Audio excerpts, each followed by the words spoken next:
everyone around the world.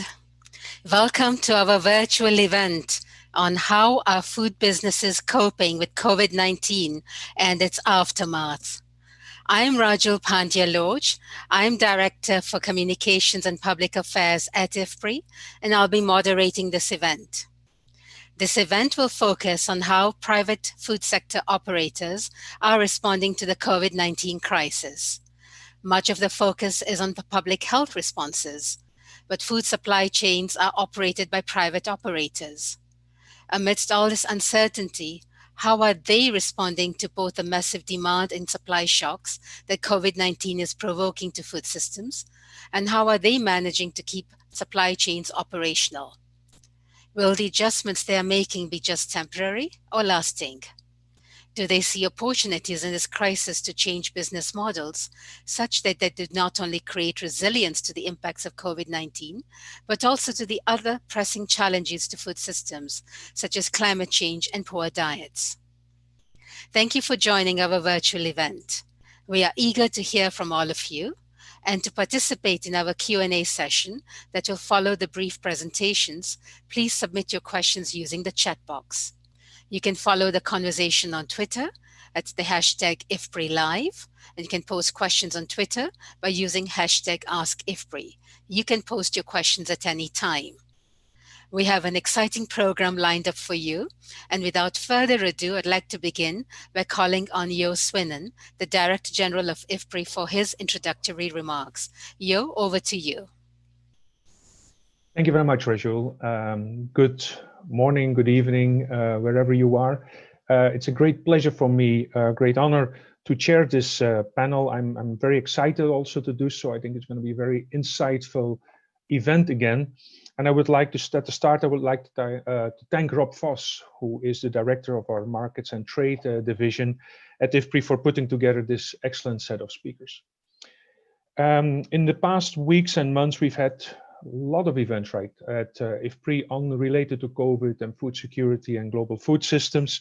We have had special sessions talking about the poverty issues, nutrition issues, food systems, gender aspects, social programs, etc. And so today we are focusing on the role of the private sector.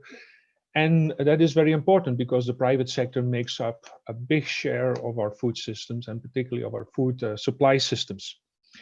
We know that COVID-19 has had a major impact on the global food systems, and essentially it comes through two major mechanisms. One is it has caused a major economic recession. A lot of people have lost their jobs, have lost their incomes, companies have gone bankrupt, etc. And this has reduced incomes, and therefore people can no longer afford to buy the types of food they bought before. A second major element is the disruption of our food supply systems, our food systems. And these disruptions are very severe. And here we see that unlike, for example, what happened in 2007, 2008 with the food price spikes in global markets, is that in this case, everybody is hurt. So the consumers are hurt because their supply of food has reduced. There may be no food or little food and at higher prices. But at the same time, the farmers are also suffering because they cannot sell their food. And so their prices are actually going down while the consumer prices are going up. And there is local surpluses. And of course, many people work in the food system in small or large companies. And so they have lost their jobs and their incomes as well. And many of these people are poor. Now, it's also true, though, that not all supply systems have done so poorly. Okay, several of the supply systems in the world have held up pretty well. Okay, and as big a lesson as we can draw on the vulnerability of some of our supply systems, we should also draw lessons on the heterogeneity that some have done much better and have been much more resilient to the changes. Now, these differences are not random, okay? Particularly the role of labor in some aspects of the food system is very important, and particularly the labor-dense elements of some of the supply chains, that's where the problems have been concentrated. And so typically that's also why we see that in developing countries where supply systems are typically more labor dense, there the problems are larger than in rich countries, but also in rich countries there have been significant problems. Think about reduced access to hired labor for processing or for harvesting, or the problems in, for example, the US and the German meat processing facilities. Within the developing countries, we see roughly that the global value chains have held up somewhat better than the local value chains. And there we see differences between a lot of the SMEs which are present there. They're labor intensive, but at the same time, they use a lot of family labor, okay, which is less affected by the lockdowns. And at the same time, the larger companies are more capital intensive, more labor intensive, but more knowledge intensive, less labor intensive. But their labor is all hired labor, which is affected by the lockdown. So we see very mixed effect even within the different chains there. I think most intriguingly right now is what's happening in terms of fixing them, trying to make them more resilient, dealing with the problems. And we know from ad hoc discussions that there's a lot going on in the field, a lot of entrepreneurship, a lot of innovations that are taking place to make the private value chains more resilient, as there is also a lot of innovation in the public systems as well. And so today I really look forward to hearing from people from the private sectors who are in the field, to hear what they are trying to do, how they are trying to introduce innovations to make their systems more resilient. And what I also heard from talking to people in the field have said that, you know, some of the changes we're making now, we were thinking about introducing in 15 years, maybe 2 decades, and suddenly everything is going at a very high, very intense speed, much more than we had anticipated. So I really look forward to hearing from our panelists about what they are doing and how they see the developments in the coming months and even beyond that. Thank you very much. Yo, thank you very much for your remarks, for setting the stage for the event today. And I'm sure we'll come back to you later on for further discussion on the lessons to learn. So let me move to our next speaker, who is Nemeka Ikegwonu. Nemeka is the founder and the CEO of Cold Hubs, Nigeria. Cold Hubs is a social enterprise that runs solar-powered storage facilities in various parts of Nigeria that allows farmers and traders to properly handle and store fruits and vegetables, reduce food loss and waste, and improve incomes of farmers and traders, as well as of the women who manage the solar-powered storage units. Nemeka, our questions are for you as follows. How is your business faring during COVID-19? In many parts of Africa, we are seeing supply disruptions and food losses, especially for perishable foods like fruits and vegetables. The demand for your services must have gone up, or has it not? What adjustments are you making to continue and to scale up your operations? Nemeka, we look forward to hearing from you, so over to you. Thank you very much, Raju. And good morning, good afternoon, good evening, viewers from all across the world. My name is Nnameki Kegwonu. And prior to COVID lockdown, we had 24 operational code hubs all across Nigeria. We had about 3,517 customers. We were actually building 30 new code rooms in different farms, produce aggregation centers, and outdoor markets. But during COVID, we had only about 6 of our code hubs open and operational. But the 6 code hubs signed up about 32 new customers, so we had a lot of lessons that we learned. But why did we reduce from 24 to 6 new code hubs, 6 code hubs operational? Yeah, next slide, please. We actually came down to 6 operational code hubs because in the month of March, suddenly there was a national announcement saying that public places were all closed down, including our markets. And we incidentally, strategically situated our solar-powered cold rooms inside markets, inside the food markets. But those food markets were all closed down because you can have a typical food market in Nigeria where 2,000 people come in every day for buying and selling purposes. So the government felt it would be wise to close down those food markets. So suddenly, most of the markets where we had our presence were actually closed down. Next slide. So you have a market like Relief Market where we have more than 300 customers all closed down. So what we had was the wholesalers and retailers moved outside the market. They stand on the fence of the market and they do their daily trading. And you also had consumers who come to buy. But in the midst of the market closure, we had a new difficulty. And that difficulty was actually a national announcement stopping interstate movement. So different states actually closed their borders. Next slide. So the closure of borders all across Nigeria limited the availability of food from coming from the high production clusters to the high consumption clusters. So you have a situation where a truck bringing in oranges actually dropped the oranges because the truck cannot get into the delivery state, So that happened all across Nigeria. Trucks were being stopped because there was a lot of law enforcement on the road preventing them. There was a lot of announcements, So at the first few weeks, there were a lot of announcements and we didn't know what was going on. But, by the month of May, gradually people started to understand what was actually going on, the do's and the not to do's. Yeah.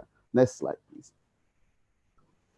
So part of those announcements was that the closure of public places does not affect farm clusters and produce aggregation centers. So we actually opened our cold rooms in those sites and we saw increased storage because over a period of time, there was a lot of farmers who actually needed storage. They found it difficult to actually evacuate their goods from the farms to the markets because most of the markets were closed. And most of the truck drivers found it really difficult to actually go to those farms to move commodities out because the roads were blocked. There were police and other law enforcement checkpoints that were preventing that interstate movement. So we increased storage at our farm cluster sites significantly between 70 to 100% utilization rates we recorded in the 6 cold hubs that were situated in the farms and that was operational. Next slide, please.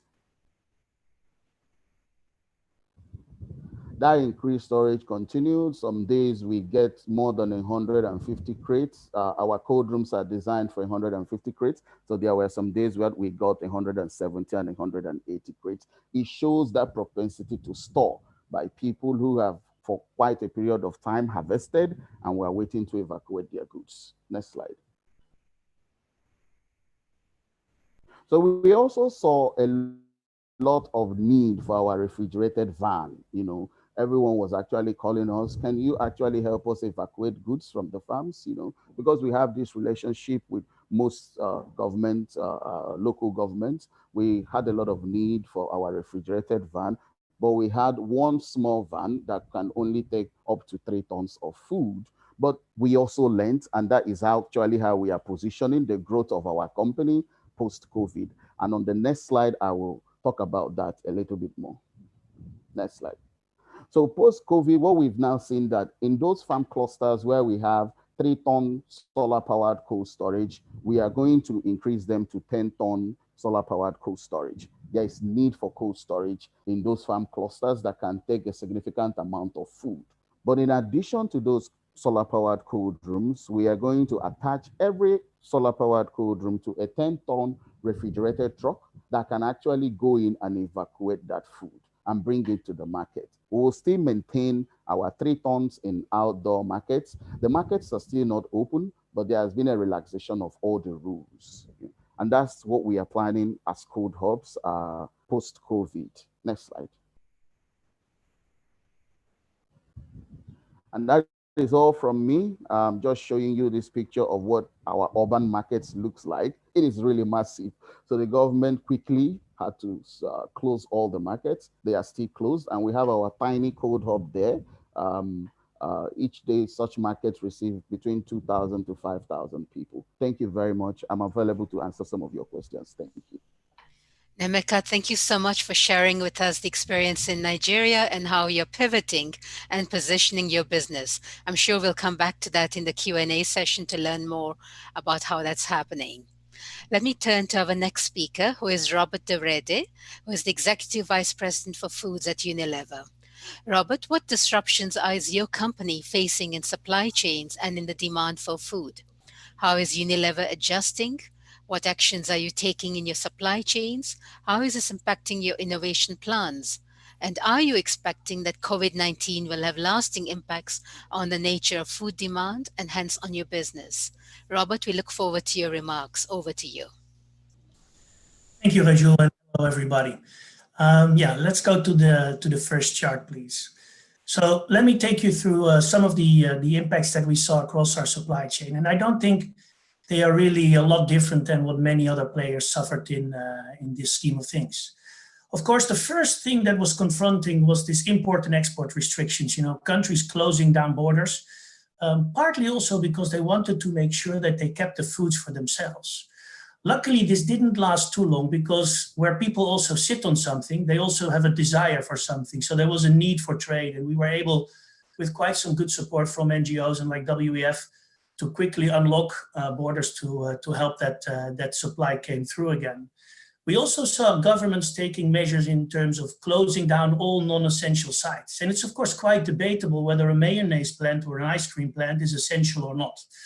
But also there, after a first, let's say, weeks of uncertainty, when we were able to show the strict hygiene measures that we were putting in place in our factories, it was quite doable to then open up the essential sites again. The bigger challenge was indeed the shortage of workforce, not only because we saw that people were falling ill, but also because some people were afraid to come to work or had difficulties to come to work. We literally organized taxi transports to help factories come to workers. We moved factory workers from, for instance, an ice cream plant, which there was less demand for, towards foods plants. And we even had people, in some cases, sleeping in the factory simply because the risk of the transport was bigger than the uncomfort of having to stay in the factory. Naturally, we saw some major changes in buying behavior, and I'll come to that in one of the next chart. And the biggest challenge was probably the need to unlock the sudden capacity that was coming our way. We saw that the out-of-home channel was immediately closed, and there was this huge force of out-of-home consumption moving towards the in-home, and even some consumer panic in certain markets where people were simply just buying all the food that they could get. I think we were wise to, at least in a very quick stage, immediately decide that we would cut 65% of our portfolio. So we had our factories only focusing on the top 35% of our items, and that literally helped us to secure the supply for those items. And maybe we tend to forget sometimes, but not all people working in supply chain work for a factory, of course. So we also saw a lot of planners and procurement people having to work suddenly from their attic or garage, and having to connect with the world to secure more raw materials, more packaging materials to fulfill the demand. Next chart, please. I think the first thing that we said that was our priority was all about people and safety. So we put in place tier 4 measures across all our factories. And with that, we were able to keep 98% of our global factories open. We did a very deliberate thing to also call out the heroes of these people that were working in the front line. Remember that in the media at the time, we were seeing a lot about hospital workers, etc.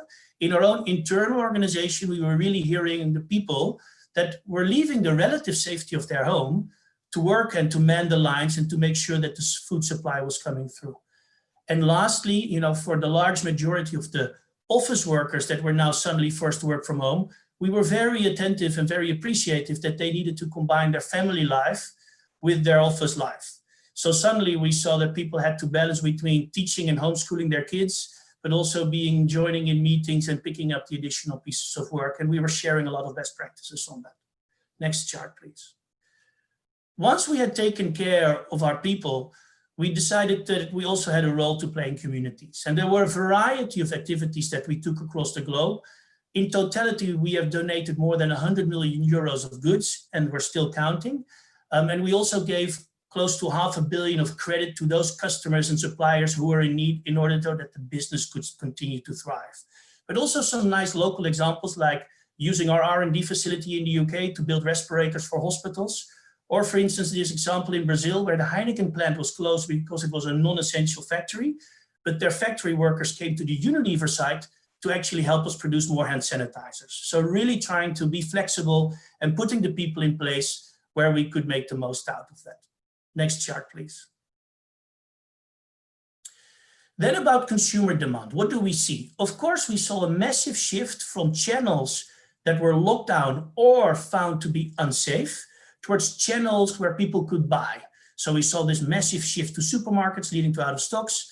We saw, of course, e-commerce taking a big boost, and even cash and carry, which in many markets opened up for the public in order to help to serve that demand.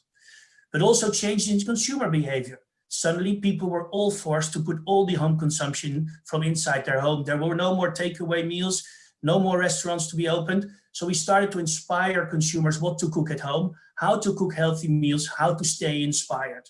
But we also saw a rising demands, and we still see that. There's an increased demand for healthy food, for immunity propositions. People are trying to improve their health and to boost their immunity to face this virus and any other potential diseases coming up. And of course, as we are a branded manufacturer, we put a lot of effort on our brands and the messaging that we wanted to convey. We are a brand or a company that believes in purpose. And this was, of course, in that sense, also a moment that our brands needed to really stand up and be vocal.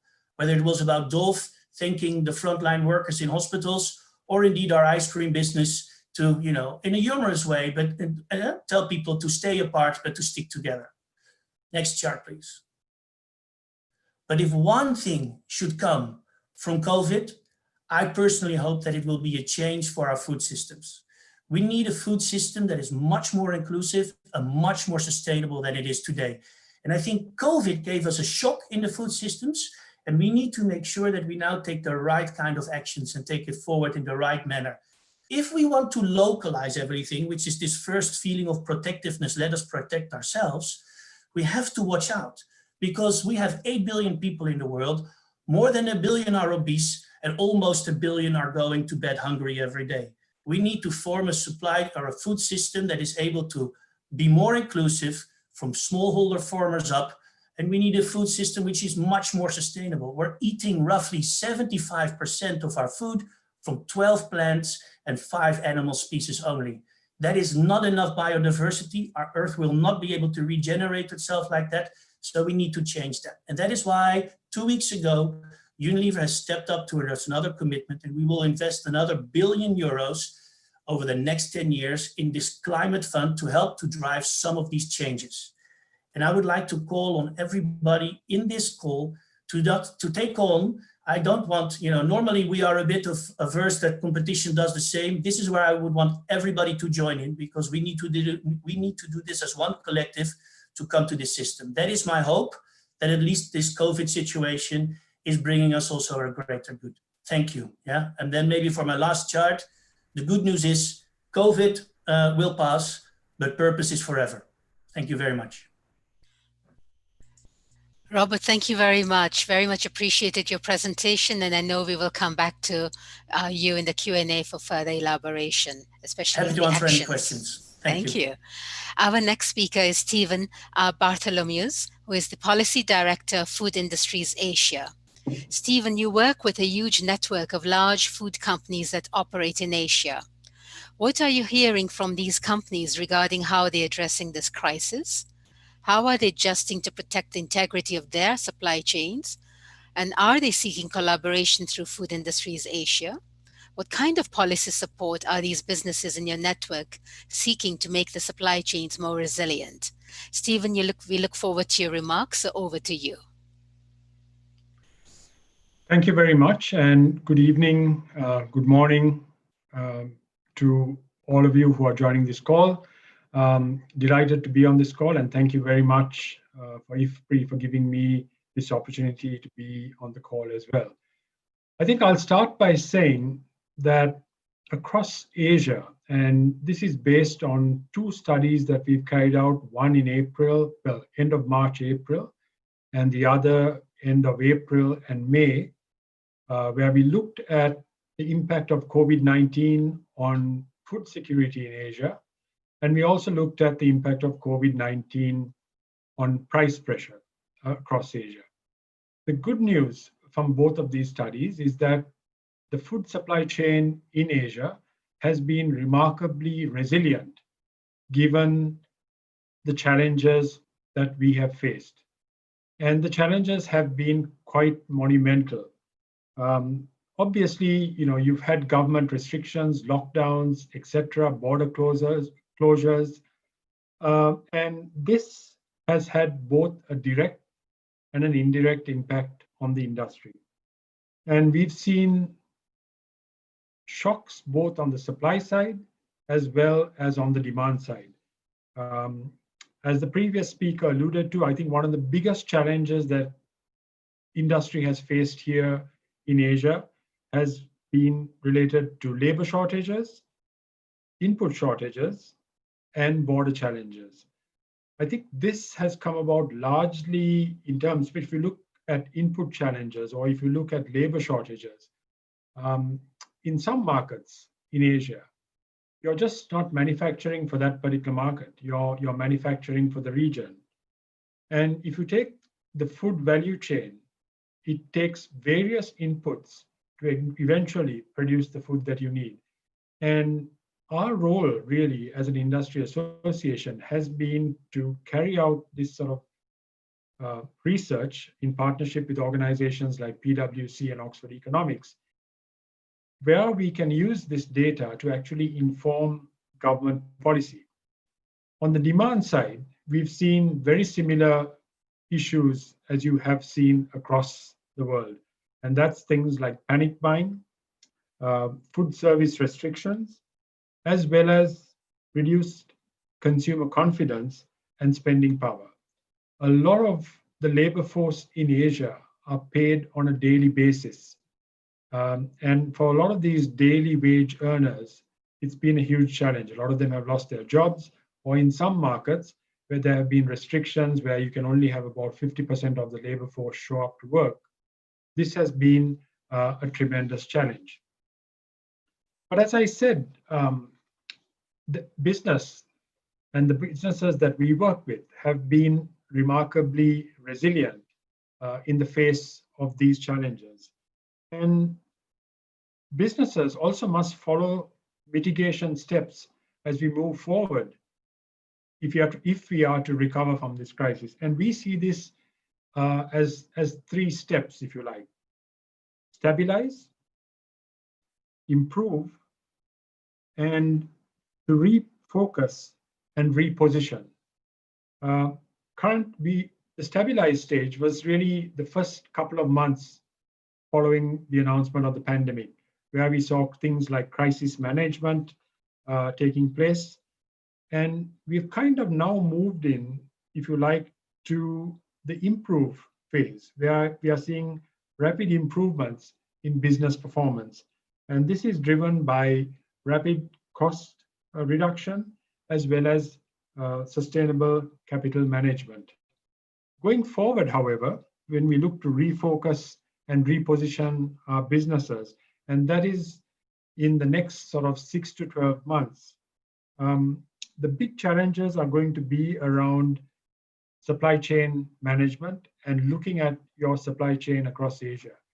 A lot of the inputs that I spoke of earlier are coming from various sources across the region, and dependency on one geography has had an impact on several of the members and the companies that we have worked with.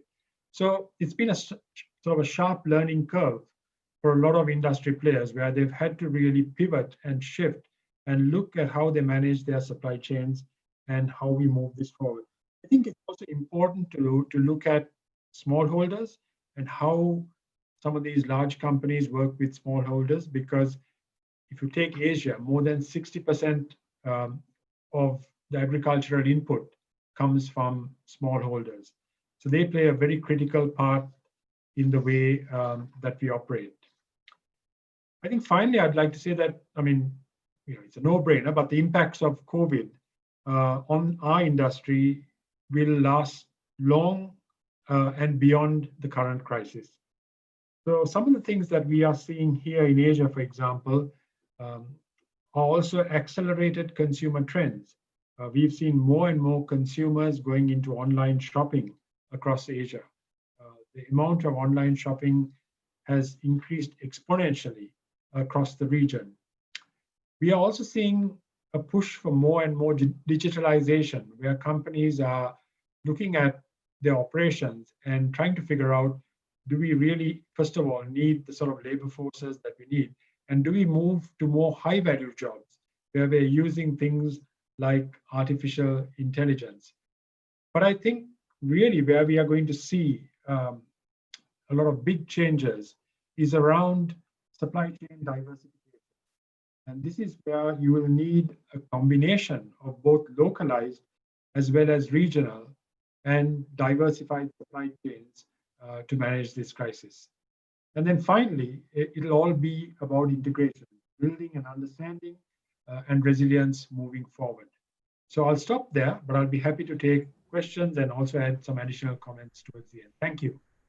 Thank you very much, Stephen, and we will definitely come back to you later on during the Q&A. Before I come to our next speaker, I'd like to remind all of you watching our event that you can submit your brief questions in the chat box. We will be coming to the Q&A session soon, so please do start submitting your questions. And our next speaker is Tom Reardon.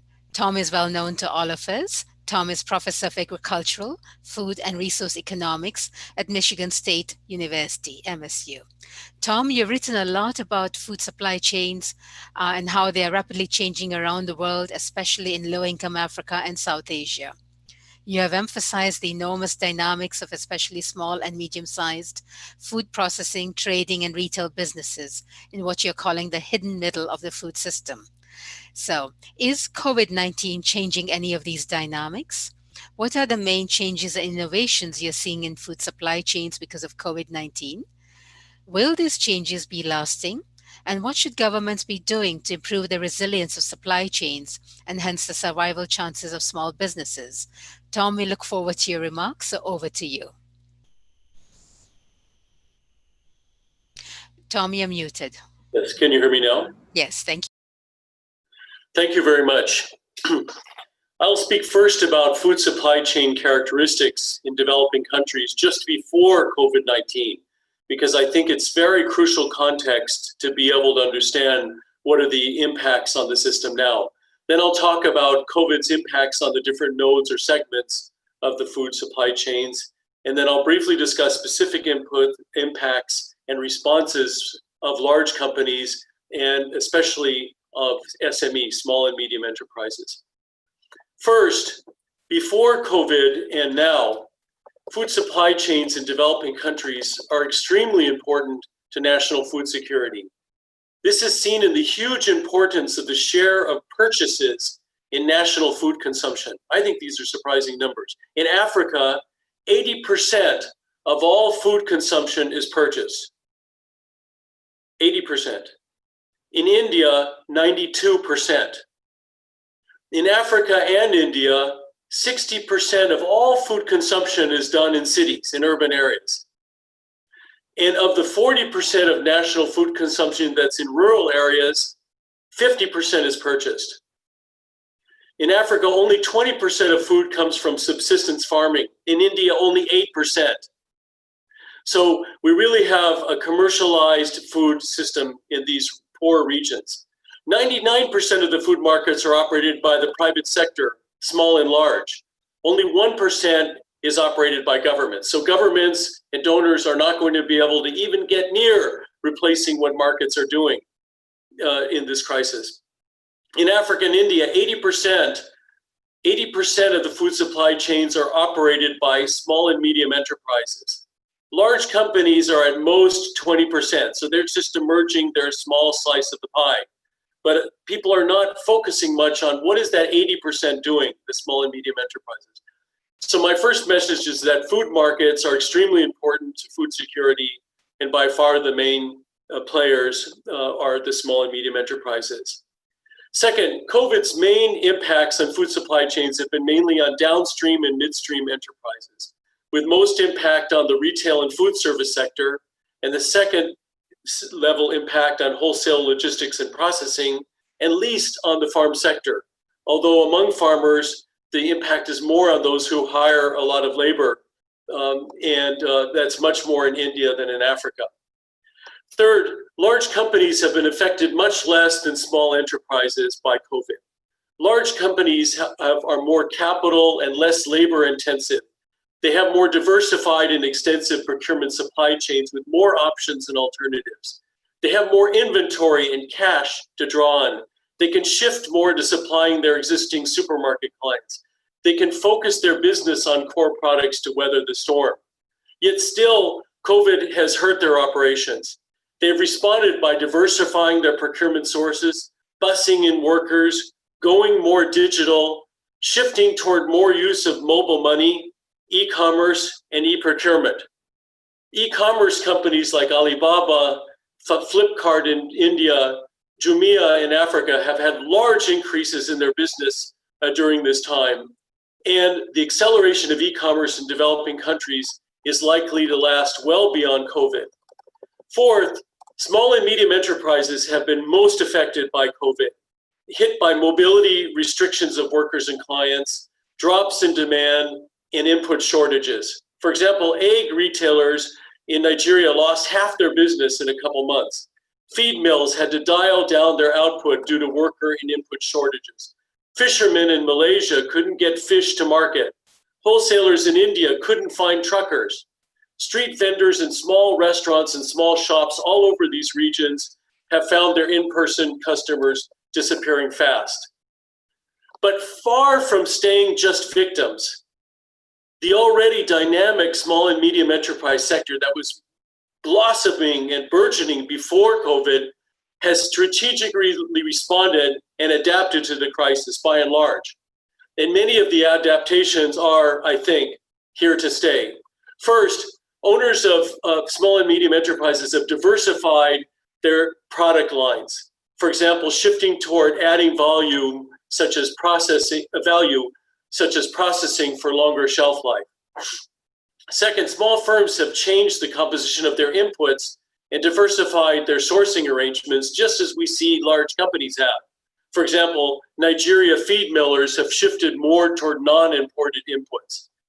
Third, SMEs have increased their use of contactless online banking and mobile money to keep business flowing. Fourth, small enterprises have rushed toward the use of e-commerce. Let me dwell on this for a second. Logistics firms associations, sometimes in collaboration with governments such as in India and China, have started or intensified the use of e-platforms to find and link truckers to suppliers and retailers. Wholesale markets have adopted e-platforms to link wholesale markets and wholesalers with retailers. In some cases, this has been in partnership with e-commerce companies.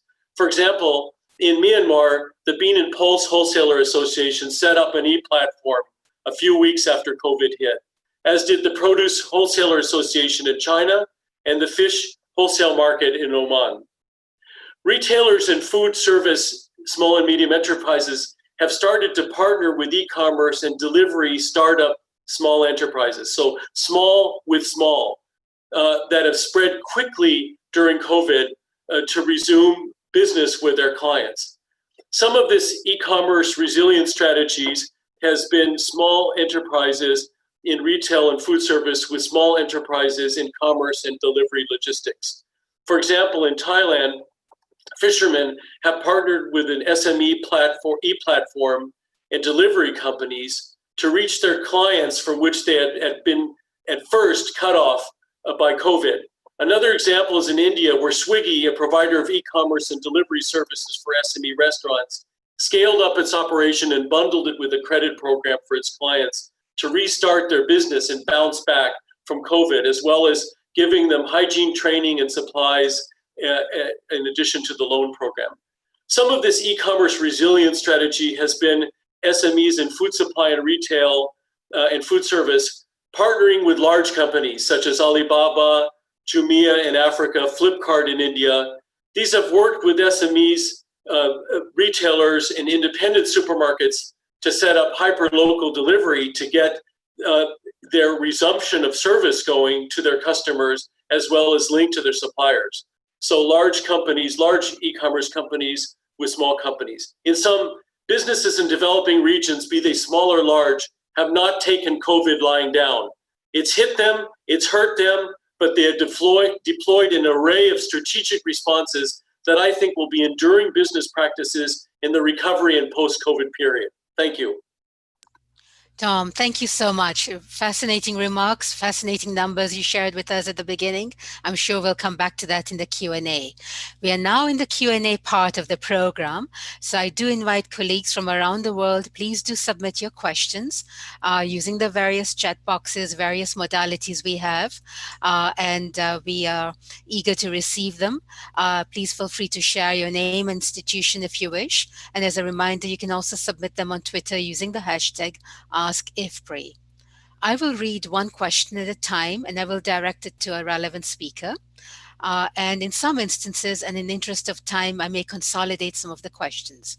I will also call on Jo Swinnen and Rob Voss, the two organizers of the event today, in a few minutes for any questions that they may have. So a heads up to them to stay tuned to ask the panelists any questions. But let me now start taking the questions that are coming in from online. And the first question I would like to direct to you, Nemeka. This question is coming in from Atibioke Adiola with the Lagos State Government in Nigeria. And the question is as follows. COVID-19 outbreak has awakened awareness on nutrition, but not on hygiene. The hygienic approach is a great challenge for smallholder farmers. How do we mitigate the hygienic processing of food? What will work for processors in the new system that demands a change of approach, especially towards more hygienic? Nemeka, over to you. Any comments on that question? Sure. Thank you very much for that question. I think it's obvious that smallholder farmers need a lot of education, and that education has to be at the pace and in the language that they understand. You know, there needs to be education around hygiene. There needs to be education around processing. There needs to be education around packaging and handling of food. You know, our social enterprise developed a whole suite of post-harvest management education suited for smallholder farmers in the different languages of Nigeria and in comic book format to make it more entertaining, you know. But what we've discovered that in the course of delivering the education, you still need more education because you have people who have practiced agriculture for more than 4 to 6 decades that do not have that requisite skill. The only skill inherent are those skills that they use for food production only, and that's their focus. And we're trying to make them think outside production to see that there is added value from production. There needs to be education. Thank you, Nemeka. I'm sure we'll come back to you later on, but let me direct the next question to both Robert and to Stephen. This question is coming in. What do our speakers representing food businesses see as the topmost role of government at this time of economic reopening amid the COVID-19 pandemic? Let me ask Robert first, and then I will come to Stephen. What do you see as the topmost role of government? Robert? Yeah, good question. I think I referred already a bit to it in the beginning when the first reaction was to close borders. I think we have to really realize that if we want to make food accessible to everybody globally, we need a global food chain. Yeah. So we need to make sure that governments stimulate that openness and stimulate that we can move to an efficient and a sustainable supply chain and food system.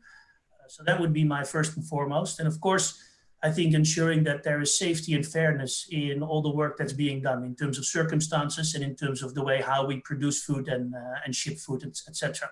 That would be my plea and my call out. Thank you, Robert. Let me come to Stephen next. Thank you. That is a good question. And it's actually a question that we did ask some of the food industry companies that were surveyed in the study that was done by PwC in partnership with Food Industry Asia. And I think the first thing that is critical, because we did see issues related to this in many markets across Asia, is that I think the overarching, for me, point is that there needs to be recognition of the food supply chain, the whole food supply chain, as an essential service. We saw numerous challenges here in Asia where governments would not recognize one particular component. Just take something like packaging, right? Food packaging. It's critical to get your food safely to your consumers. But if a particular government doesn't see a packaging company or a company that manufactures packaging material as an essential service, that becomes a huge problem. So I think the first and most important point is the recognition of the food supply chain as an essential service. I think the other challenges that we saw here in Asia and what food companies said was critical in terms of government policies going forward is, first of all, the protection of the labor supply. And this is ensuring that people can get to work, because for a lot of manufacturing, it's labor intensive. I think that we were also looking at issues such as preservation of cross-border trade. We had some governments here in Asia closing up borders and also going into protectionism. We had Vietnam that for a few weeks stopped the export of rice.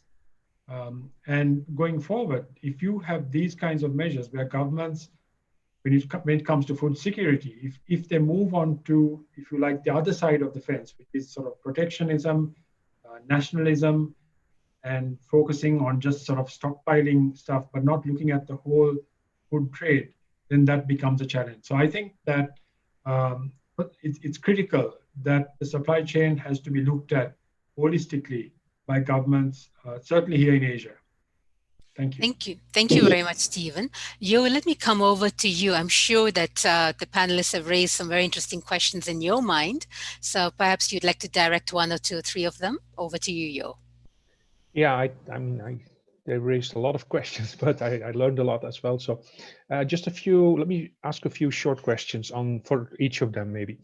So I was really intrigued by Nimaka's story about basically the shift in the cold hub investment from the markets to the farmer clusters, and with it basically the refrigerated trucks, etc. And so my question to him is whether he sees this as a fundamental shift that will remain after the COVID crisis, and this is like a major kind of structural change that he expects to stay there, or that this will just be temporary in his mind. For Robert and Stephen, my question would be to link it a bit, their story a bit with Tom's presentation, where Tom had really identified some of the institutional changes that are going on in the supply chains, and whether they can reflect on that a bit and give maybe some examples of how what has happened within their companies or their industry, what they see as crucial changes that have taken place. Also linking with the smallholders, for example, and which are supplying to them. And my question to Tom is that, I mean, Tom has given a great story in terms of the big patterns that he see. And so, I mean, my question is rather, how important are these trends in, for example, the poorer countries in Africa and India? I know in China there now, I understand there's 1 billion people who are online, okay? And so Alibaba is even very present in rural areas.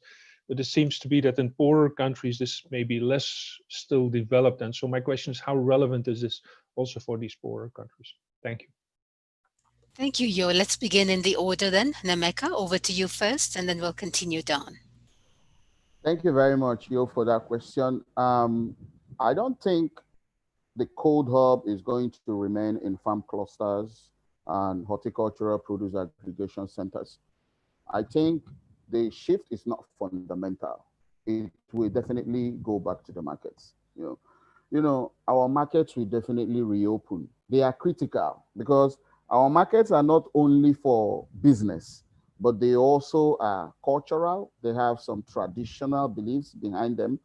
Our markets, especially the food market, serves as a melting pot or melting point for fresh produce. You know, it is actually cultural in a sense that our people gather to not only feel the freshness of food, but to haggle on prices. You know, in spite of e-commerce, in spite of the expansion of supermarkets all across Nigeria, I think our markets remain the key place to have access to fresh produce and also haggle and get the best price.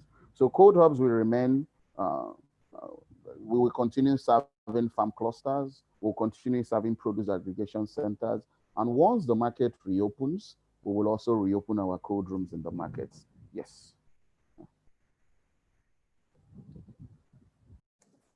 Okay, shall I take the next question? Yo, thanks for that question. There's a lot of institutional changes going on at the moment, and they are driven by our desire to this more sustainable food system. I think one of the things that we've realized, if we really want to come to a net zero emission, we will not only have to look at the way how our factory produces and how we transport, but it means that we will also need to, you know, work together with farmers to make sure that we are growing the crops that are, you know, needed to do so, yeah, and in a way that they are indeed also contributing in a positive way. So, you know, that's why we have also installed this regenerative agricultural code that we are now working on with our suppliers and inviting new suppliers to on board on to indeed drive that change together. And actually there are multiple of such initiatives, whether it goes from, the raw materials that we put into our food products, whether it's talking about, the packaging that we're using and how are we going to make sure that not only all our packaging is recyclable, but that we also ourselves stimulate the demand for recycling by including recycled material into our packaging. Yeah.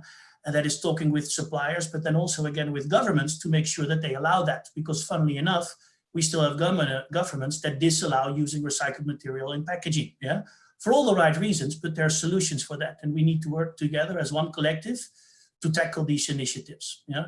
We're quite open on them. So if you go to our website, you can see our commitments and what kind of help is still needed. And I invite everybody to join in on that, to solve that collectively. Stephen, over to you. Yes. So just to follow up on that question, as I mentioned in my opening remarks, I think that we are really right now in that refocus and reposition stage. So I think the companies, the forward-thinking companies, the ones that are going to be resilient and ride this crisis, have already started that refocus and reposition stage, which is where they're looking at business integrity, scenario planning, repositioning the way they do their business in this so-called new normal. And I think there needs to be a recognition, going to the comments that were made by Tom, there needs to be a recognition of supporting smallholders and in ensuring that smallholders and SMEs remain resilient, especially those who are supplying to the large companies. I just had a very quick glance, and I was very interested in Tom's presentation as well, where he mentioned that a lot of SMEs have been resilient, which I'm sure they are.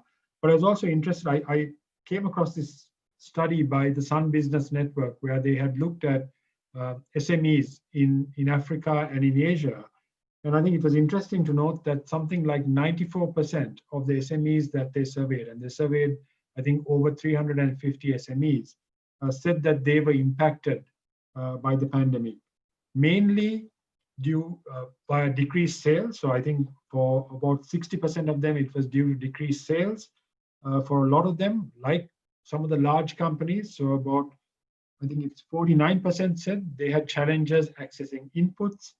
And I think one of the bigger challenges for a lot of these SMEs and for even consumers, and the challenge that these SMEs faced was financial. How do they pay their staff? So I think that, if you look at government policies, and when I was talking about the sort of policies that governments need to bring in, if you look at broader policy development, there also needs to be financial support, especially to small and medium enterprises, but then also some kind of social support for consumers going forward. So I'll stop with that. Thank you.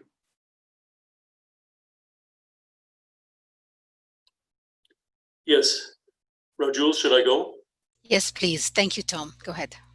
Thank you, Yo, for your question.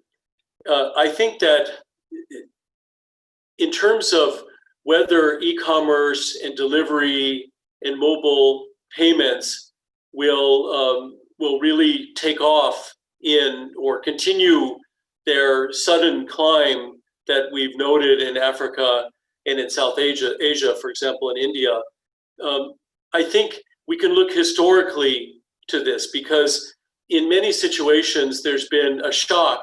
For example, a food safety crisis like the bird flu just 10 years ago that quickly changed a number of market structures in many countries in those two regions. For example, moving wet markets out of the center of city, instituting a number of changes in production. So I think that the scramble that we see taking place now to adopt these technologies and extend e-commerce, et cetera, will continue, will be accelerated by this crisis. Secondly, as in the changes that we've seen in the supermarket revolution in the same regions, it'll roll out in waves. I was just talking to my Nigerian colleague, Sawida Liverpool Tassier, today, and she was talking about how the e-commerce has really, and delivery has really been grasped by urban Nigerians, but still hasn't gone into the smaller towns and the rural areas. So Jumia, which is operating across Africa, has had a fourfold increase this period relative to the same period last year due to this. And I think that this will continue to accelerate and slowly move out into other areas. Also, of course, modern actors, large-scale actors, and medium-scale small and medium enterprises will be the first to take up these, but it'll diffuse out. I think something that will be very generalized and will happen quickly is a continuation of the use of e-platforms in wholesale markets and logistics hubs that has already really taken off in a place like Myanmar, in a situation that just a year ago I thought would never see any kind of e-platform in the Benin Pulse Association in the dry zone of Myanmar. Suddenly now they've adopted it, they're using it in poor areas of India, using e-platforms for truck services. These have all leapt into action, and I don't think they're going to be undone after the COVID crisis. Thank you.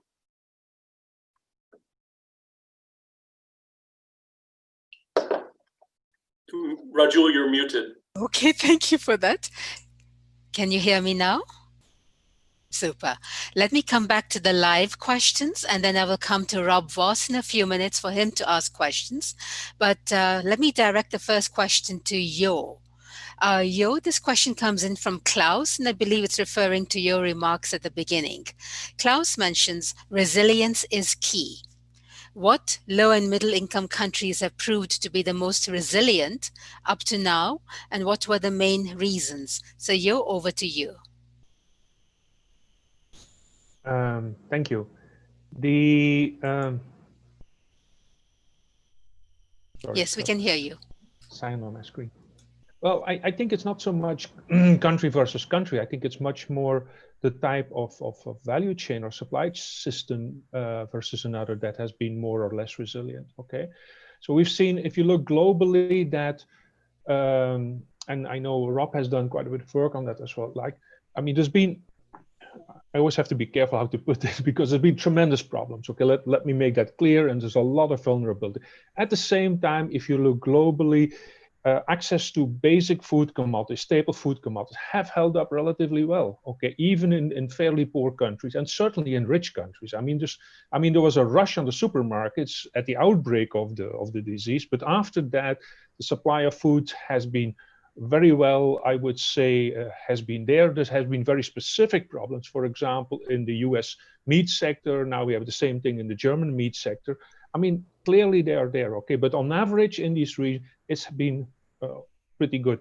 If you also look at, for example, there's been large problems think about the export of perishable food and vegetables from Africa to Europe, for example, for Latin America to the US. There's been a lot of problems initially, and why was that? Because some of these vegetables, fresh frozen vegetables, they came in the same cargo as when the passengers went with the same planes, right? But so if there was no more planes because there was no more passengers, so the the transport of the fruit and vegetables was not working. But that has been, companies are starting adjusting to that, basically renting planes specifically for cargo, etc. And so in these things, they have had relatively well. I think the big problems are clearly in places where a lot of people had to come together basically to do the exchange of the products or to do the transport of things. And so there has been tremendous problems. I really do not want to underestimate that. Our own surveys at IFPRI, for example, now show in countries like Ethiopia, for example, that urban consumers are really consuming, particularly the poorest, less dairy products, less fruit and vegetables, particularly fresh fruit and etc. So they're clearly there.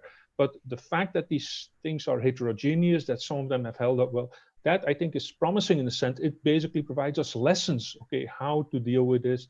And so my most interesting issue is now, how do we, all the innovation entrepreneurship going on in the ones which have not held up well, the vulnerables, how can we make those more resilient as well? Thank you. Thank you very much, Yo. Let me come to the next question, and I'll direct that to Nemeka. Nemeka, you talked about repositioning and pivoting cold hubs. How was it possible for you to do so quickly? What is the role of the banking and credit industry? And a related question is, what is happening to the labor force in that you are employing, especially with the women? How were they coping as you were repositioning? Over to you, Nemeka. Thank you very much. We actually built code hubs almost without raising credit from the banks. We sold 20%, 27%, sorry, of the company to Factor E Ventures. And with that, we raised our initial equity to build 5 code hubs, which was very successful. And after it was successful, we invited a lot of international development partners operating in Nigeria to come and look at what we are doing. And they came and saw what we are doing. They measured the impact. It's very visible and measurable. And we raised a couple of grants to expand rapidly across Nigeria. In our expansion, we targeted 2 places. We first of all go to a market and we ask the wholesalers and the retailers, where do you get your tomatoes from? They tell us where they get their tomatoes from, and we go there and build a cold room because we understand that it's a cold chain. It's an infrastructure that needs to begin from the farms. So we build those cold rooms strategically within farms and produce aggregation centers. And these produce aggregation centers are basically hubs where smallholder farmers bring their produce and they load it into a truck and the truck takes it to the market. So it's either we are building at the farm cluster or at the produce aggregation center and connecting it all the way to the outdoor market. Because at the end of the day, majority of the food goes to the outdoor market. And that is where consumers come to buy their food, actually. So we hired women all this while. And these women, we still have a little bit of money. And for the women who are our hub operators in markets that were closed, we are taking care of their salaries and believing that the relaxation will kick in very soon. Relaxation of COVID-19 lockdown started yesterday with the announcement by the government that they now allow interstate movements, meaning that a truck can leave Kano filled up with 400 baskets of tomatoes and bring it all the way down to Imo State, a journey of 16 to 18 hours, harassed by law enforcement on the road. So that is excellent and that is wonderful. So the women who are running our cold rooms, who serve as our hub operators, loading and offloading food and collecting user money, they are being paid their salaries. And we strongly believe that they will be back to work. We engage them every day, and we actually organize a lot of strategy sessions during the lockdown, improving their skills and also telling them about our updated standard operating procedures within the company. Yeah. Nemeka, thank you so much. I'm going to direct the next question to Tom Riordan.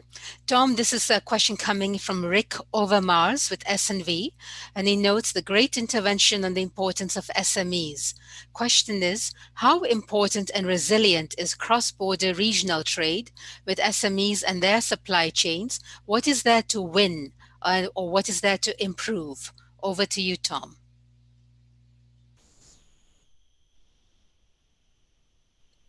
Thank you. I think that first, I wanted to just signal that a lot of focus is on trade in this crisis.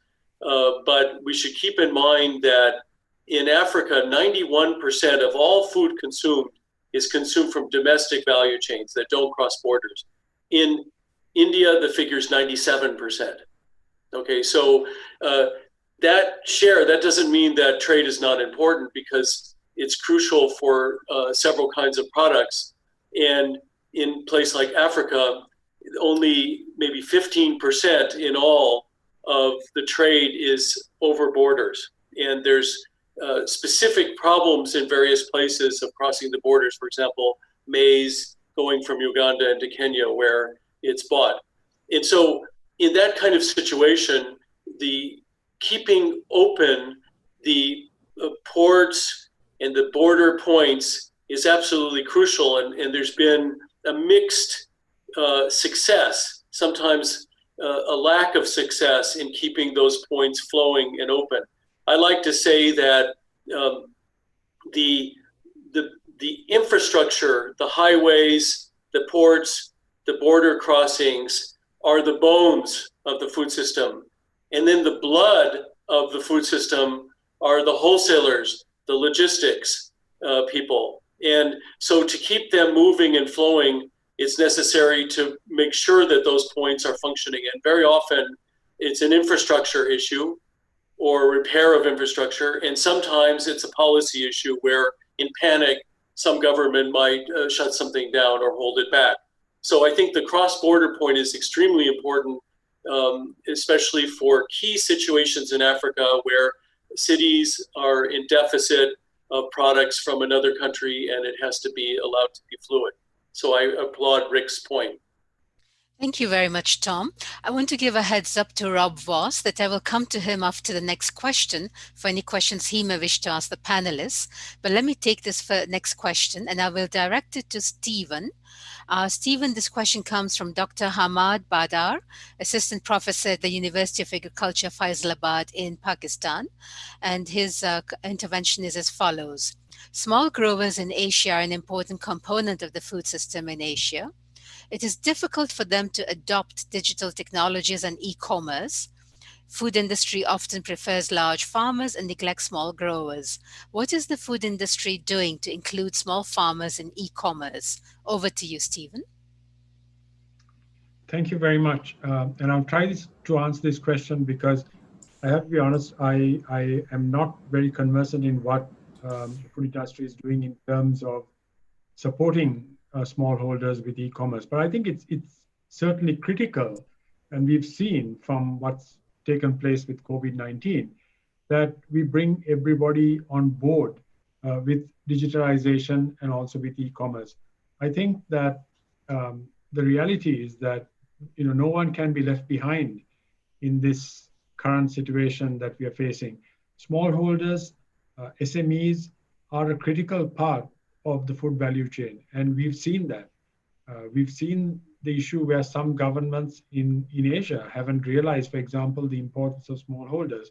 The fact that to get produce from the farm to the fork, you actually need farmers to get out into the fields. And if you have a curfew that prevents farmers and their families from getting out into the field, well, that has a knock-on impact on the whole food value chain. So I think we've got an opportunity here. I mean, COVID has, it's a tremendous challenge. And I'm stating the obvious when I say that. But it also provides us with an opportunity to change the way we do business. And perhaps for some of the large companies that we work with, it's an opportunity to bring some of these smallholders on board. We've got the technology, we've got the knowledge around e-commerce. If you look at some of the e-commerce platforms that we have here in Asia, like Alibaba, Lazada, Redmart, etc.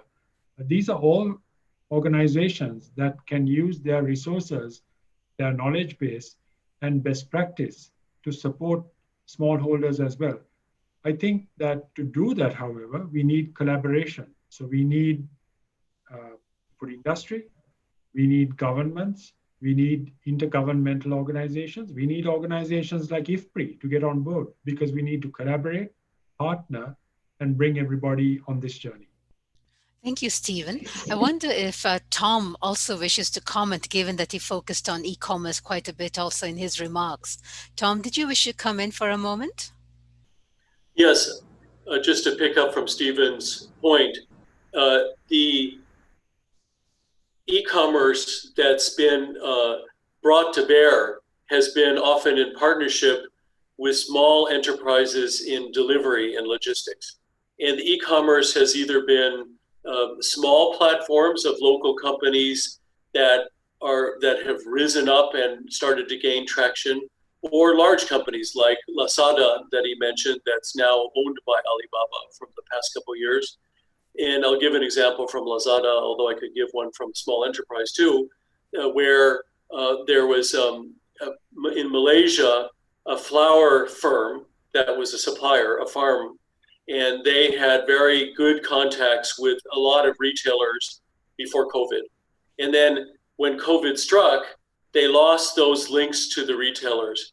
And so Lazada came in and is a new business opportunity that's win-win. It set up links between that flour firm and the many retailers. So it became a business to business, not just a business to consumer activity. So I think that's an example.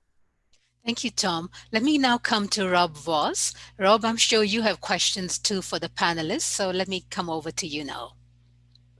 Thanks, Rajul, and to everybody. It's a really fascinating discussion. I would have many questions, but let me focus on one issue that may have not come to the fore as much as it should. That's the demand side and the consumer side. So what we are seeing as one of the impacts of this crisis, not just that people lose their incomes and through that may have less access to food, but also they're changing their consumption patterns. So particularly we see a shift towards cheaper foods, typically less nutritious foods, the basic staples, the basic grains and so on, and away from meats and animal source foods, but particularly also fruits and vegetables. So my question to maybe Nameka, Robert, and Stephen is how their businesses are anticipating to that change, and whether that's, they see it just a temporary change or a more lasting change. So Nameka, for instance, he mentioned that the market's closure in Nigeria was a main factor behind having to shift his business and downsize, but maybe also with the change in consumer demand, that may be something that even with the opening of markets, will still have reduced demand for the fruits and vegetables that go through the cold hubs. And likewise for the more the industrial side, I guess there's also concerns not just because of incomes and price change, but also because of food safety issues. But also some people change their consumer behavior because of, they think with the awareness of COVID-19 and the risk may be higher with people that are malnourished and maybe overweight, to shift their demand to more nutritious food. So we see sort of these paradoxical trends. So how are businesses anticipating those trends moving forward? Yeah, well, thanks. Let me kick off. I think we're seeing indeed a number of trends. Some of them, they will maybe ease up as easement also comes. So if you're thinking about the out-of-home consumption, people are now wanting to enjoy, restaurant experience at home. If you look at more at the developed kind of markets, so cocooning propositions, etc. But for instance, this whole trend towards plant-based eating, which was already starting before COVID came, and now, almost helped by the crisis that you see in the food chain around meat, that people are starting to get more interest in that. We definitely see a further acceleration of that. And if you're now thinking ahead, we do also expect that there will be an even larger demand on more affordable and more healthy meal propositions. Yeah, no doubt that as a consequence of everything that we're seeing at the moment, people will even become more cash constrained. Yeah, so what can we do to collectively find solutions that people can still enjoy an affordable meal, the right kind of healthy meal, and have access to that. So those are definitely trends that we see.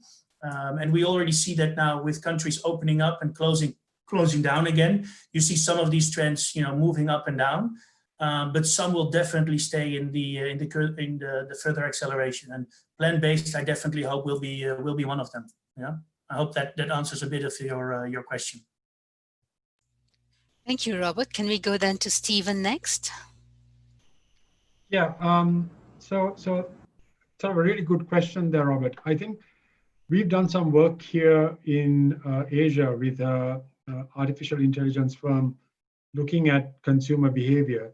And it's very interesting, sort of things that consumers have been looking for when it comes to food. So they've been looking for, if you look at different food categories, they're looking for food that has a longer shelf life, obviously, makes sense. People want to stock up their pantries with raw materials to cook, bake, etc.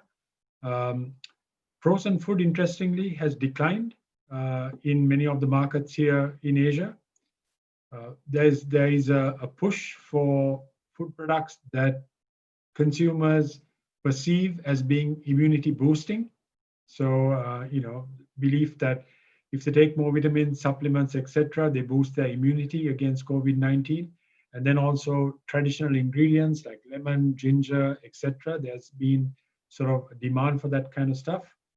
Interestingly, however, there's also been a strong demand for snacking and comfort food. I guess while consumers are at home, there's a lot of anxiety, etc. There's been a lot more munching on cookies, chips, etc. And then to Robert's point as well, we've definitely seen a shift to plant-based proteins. So those are, I guess, some of the key takeaways that we have seen here in Asia in terms of consumer behavior in this crisis. I think another thing that's probably going on globally as well is that more consumers, perhaps because they've been locked down, are actually eating at home and cooking at home. So there's a lot more demand for online grocery delivery, but also then cooking more healthy and nutritious food at home rather than eating out in restaurants, etc. Now, Singapore relaxed its sort of lockdown on the 29th, on 2 weeks ago, actually. And while there's been quite a few people going out to restaurants, so they opened restaurants not last Friday, the Friday before, there's still not the kind of demand that we would have seen here in Singapore previously in terms of going out and eating. So I guess those are some of the key takeaways that we have seen here in Asia. Thank you. And shall we hear from Nemeka then? I went off, when the question came in, so I don't know if you mind repeating the question for me. Rob, do you wish to come back in? Yes, Nemeka.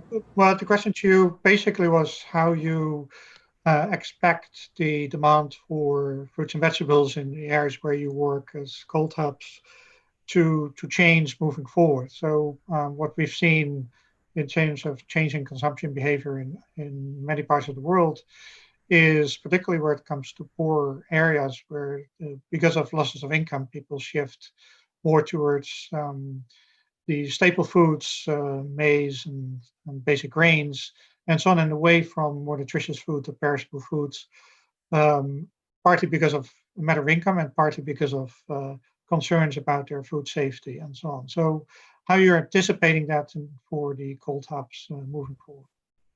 Yeah. Thank you very much. I think there will be a significant increase in consumption of fruit and vegetables moving forward after COVID. Because, a lot of our people here have started, I think they've developed their own COVID vaccine by eating very good food, very green food, and they said that it's giving them immunity. There is a lot of consumption of fluted pumpkins and other greens. There's a lot of fruits, bananas, and so on being consumed on a daily basis. Everyone has this belief that if you increase your immunity, that the virus cannot overwhelm you, and that is everywhere in Nigeria. So post-COVID, I think that has actually stuck with a lot of people. And post-COVID, there's going to definitely be an increase in consumption of fruit and vegetables. For us at Cold Hubs, we provide infrastructure to extend shelf life of food and have high quality fruit and vegetable available for consumption by the local population. Our goal is to extend the shelf life of food from 2 days to more than 21 days. So the quality will be there, it will be fresh, and it can be consumed by the local population. So we'll continue delivering that service. And, there are disadvantages of COVID. On our business side, we are lower in revenue, but we strongly believe that post-COVID, there will be huge demand for cold hubs. For the past, just to chip in, over the past 1 year, we've been talking to catfish dealers in Nigeria to use our service, and they say, hey, listen, we just harvest our catfish and we sell. Today, they give us like 2 calls every day asking for, when are you guys coming to build a cold room for us? We've harvested fish. There are no buyers. We need somewhere to keep the fish cold, So, and there is a lot of demand. Strawberry farmers are also increased demand. We have a lot of demand going on. So post-COVID, I think we're going to have a lot of work to do. Yeah. Thank you, Nemeka. Tom, did I see your hand going up? Did you wish to respond? Yeah, come in, please, Tom. I think that diets of consumers have been changing very rapidly for 20 to 30 years in the regions we're talking about. And if you think of it as a long guitar string, and then you think of a crisis as plucks that string and it reverberates and it goes back to normal. And I think that there's every pressure to go back. And processed food is already a major part of consumption in all of these regions. It's not starting, it's more than half of food consumption, driven by women working outside the home and other convenience things. That's going to continue. And it's going to intensify a little bit, maybe with these sorts of things. And then the diversification, if you look at it in urban areas of Africa, only 1/3 of the consumption is in grains, and normally, and 2/3 is in non-grains. In Asia, that's 3/4 are in non-grains and 1/4 in grains. This will bounce back as soon as the logistics and the wholesale is moving again, as Nemeka was saying, and he'll be on the front lines getting it back. Basically, the consumption will resume. It's not going to go back to just not eating that. Processed food will, of course, be there. It might receive a little push. And I think what will happen is also, I've been a student of the supermarket revolution in these countries, expanding extremely quickly. What you found after the avian flu was that a lot of people rushed to the supermarkets to get chicken, packaged chicken from CP and from other producers in the supermarket because they trusted it more. And after the crisis, they still stayed shopping in supermarkets. This happened in the US also with various crises. So there'll be a little bit of a shift in where you get things. Supermarkets will go forward faster. E-commerce will go forward faster, but it won't rock the fundamental boat of the diversification of the diets that was already in play. Tom, thank you so much. I'm aware that we are close to the end of the time, and there are a number of questions we could not take, and I apologize for that, but let me read aloud the names of those people and appreciate that they took the time to ask us questions. These include Vamsi Tata from the Culinary Institute of America, Mahesh Chandra from India, Mr. Snoja from India, Anastasia Crespo from Project Innovate in Newark, Stepman, Solomon Oyinaran, Kirutika Natarajna, and so forth. Apologies that we could not come to your questions, but I would like to give all the speakers a chance to give us their key takeaway messages, and then I will call on Rob Voss to make closing remarks. Let me go in reverse order of our speakers and begin with Tom, and then go next to Stephen, and then go next to Robert, Nemeka, and end with Yoswinan. And each of you, if we just hand over to each other, that'd be great. So let me call on Tom to start us off with your final takeaway messages. Tom? Supply chains in Africa and in South Asia and in the rest of Asia are absolutely critical for food security. Before COVID, they were growing very quickly, they were transforming quickly, they're very dynamic. Small and medium enterprises are at the heart of those supply chains, and they've also been dynamic. What we've seen after the shock is that, as was mentioned, they were knocked to the mat, okay? And then after they were knocked to the mat, they put one arm up, another arm up, one leg up, another leg up, and they're getting up. And so I think that the key lesson is for donors, for governments, for private sector associations to say, look, it's rising back up again. Let's think in the nitty-gritty of what are the things that are missing that we can help to leverage, help them get back up again, not reinvent the wheel, not push them aside and start the thing over ourselves, but try to think, what do they need to get lifted off that mat and help themselves to get up? And as I said, it's bones and blood. The bones are the wholesale markets, the highways, the cross-border ports and points. It's the physical infrastructure and the policies that surround it. The blood are all these active agents, the wholesalers, the logistics, what I call the hidden middle, the people that were ignored to a certain extent in the debates beforehand, They're the ones that are going to hook the farmers up to the consumers. They're the ones that will be champions of this. They're large enterprises like we've heard here. There are small enterprises like we've read about and heard in the case of the small fishers. And I think that e-commerce and digitalization will be part of that solution going forward. Thank you. Thank you. So just to summarize the way I see it, to state the obvious, we are currently facing an unprecedented crisis, which is putting unexpected pressure, certainly on food supply chains here across Asia. Resolving this, and I believe that resolving some of the pressure that we see on the food supply chains is possible. There are opportunities to do this, but it will require uncommon collaboration between governments, civil society, academia, and industry. Because at the end of the day, we need to ensure that consumers across Asia and globally have access to safe, healthy, and nutritious food. Thank you.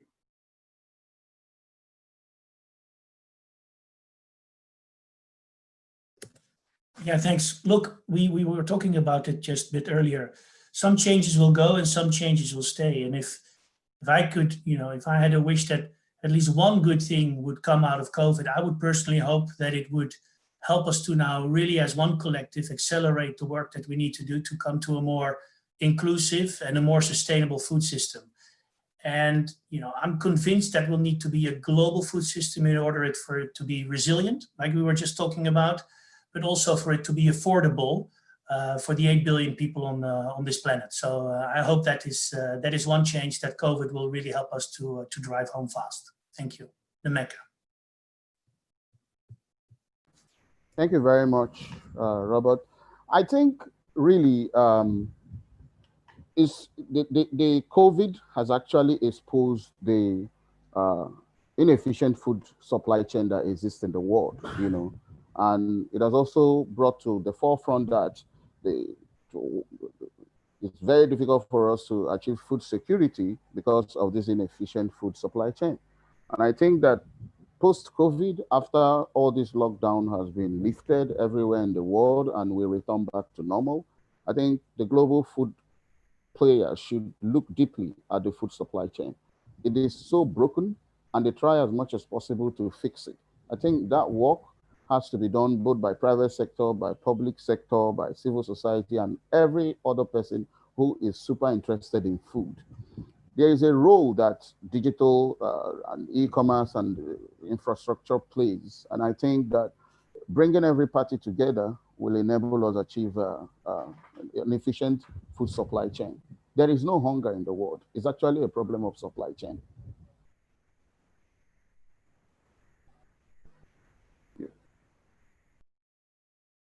Okay, thank you very much. I thought this was a wonderful panel. The point I want to make is that there is, it's always interesting when you talk to people from the private sector. Today was not different, that they focus just as much on the opportunities than on the challenges there. And I think that's really an important lesson for all of us who are studying what is going on, okay, to see the opportunities in the current crisis.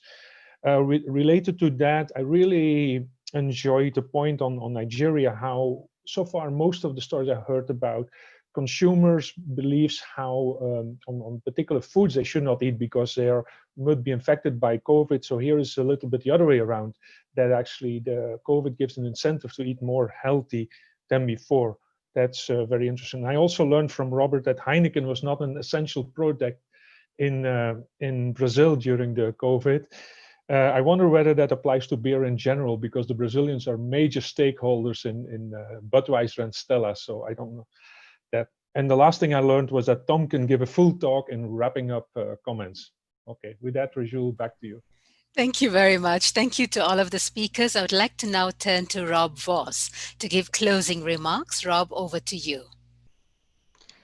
Thanks, Rajul, and thanks to everybody. This indeed a fascinating discussion. If anything that has come from this health crisis is to make clear the centrality of the food system. So without food, no health. And I think what also the panels made clear, this big paradox that we're seeing. We see on the one hand food supply chains that are very resilient and have been able to hold up amidst these big shocks on supply sides and also big demand shocks, and continue providing food in general. Right?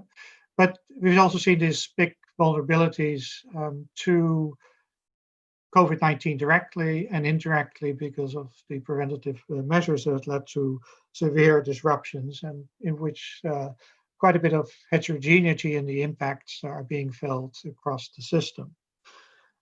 So within that, what I learned from this panel particularly is, number one, that, well, what we know, of course, is that since the food system is mainly driven by market players, is that the individual players and collectively have shown quite a bit of entrepreneurship and innovation in order to prevent this overall health crisis to become a major food crisis around the world.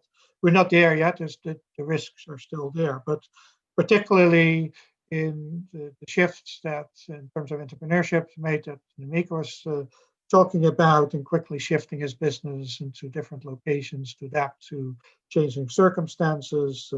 Unilever providing credits to their suppliers and make sure that their supply chains keep up right, but more particularly also the adjustments made through e-commerce, and both by big players, but most importantly, what Tom Reardon emphasized also by a lot of small and medium-scale enterprises that, despite the big hits they've taken, that have found ways to pull themselves up.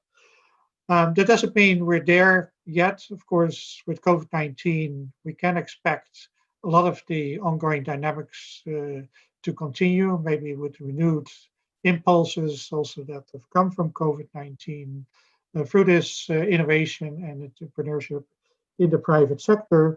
But we also know that without good government support to facilitate the business in keeping the green lanes open for trade flows and workers, but also to facilitate food safety, as well as do the things that need to be done to protect access to food to many consumers.